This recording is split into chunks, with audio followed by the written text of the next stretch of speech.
Inspecting countless arcades like a guard on the prowl for ninjas, not once did I encounter 1993's Mystic Warriors, the obscure spiritual sequel to the well-received and far more widely distributed Sunset Riders. Even if you never heard of this Konami run-and gun until the 30 years delayed console release, the sturdy as a wooden dummy gameplay, swiftly paced stages, and unusual hard-hitting soundtrack in particular makes this an ancient scroll well worth dusting off. Narrated like a cheesy martial arts movie, a random member of your diverse party of 5 is abducted by an evil organization. The remaining warriors possess different attributes, but control largely the same. Besides the standard samurai, ninja, and monk, you can also play as the more conspicuous wild-haired kabuki, or half-naked kunoichi. Flailing like straight-to-VHS warriors, they sprint as if practicing agility ladder drills, and enthusiastically grab power-ups and steaming Japanese cuisine found lying about.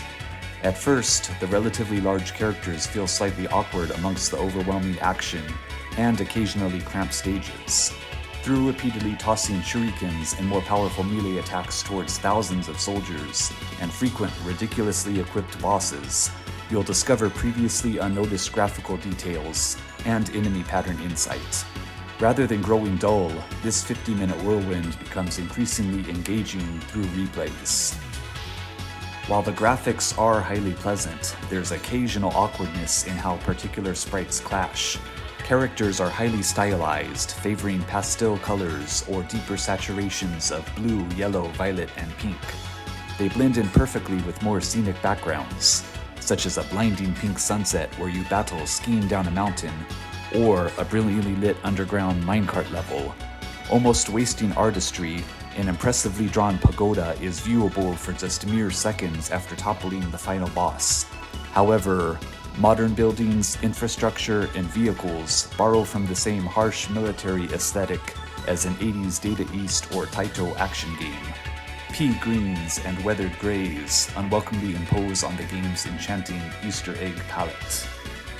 The unique soundtrack is what really elevates the experience and differentiates it from other run-and guns. Roughly half is comprised of the usual frenetic Konami arcade score, featuring the signature orchestra hit sample. The rest is a spectacle in itself, electronic dance beats overlaid with Japanese folk and court instruments. The New Jack Swing sound and vocal shouts of Great Air Force would fit in perfectly with Sonic the Hedgehog 3's soundtrack, coincidentally released the same year. Mystical Warrior's biggest disappointment is how Konami managed to drop the rice ball with it. A shame the game wasn't ported to a reasonably capable 16-bit system, or sent to bolster the Saturn and PlayStation launches. Already worthy on its own merits, Konami could have easily marketed their own brand of Far Eastern violence to ride the coattails of the pop culture-dominating Mortal Kombat franchise. The standard Arcade Archives price of $8 is a bit steep, but if this elusive classic somehow manifested at your local 90s arcade, you would swear a ninja nabbed your entire token stash.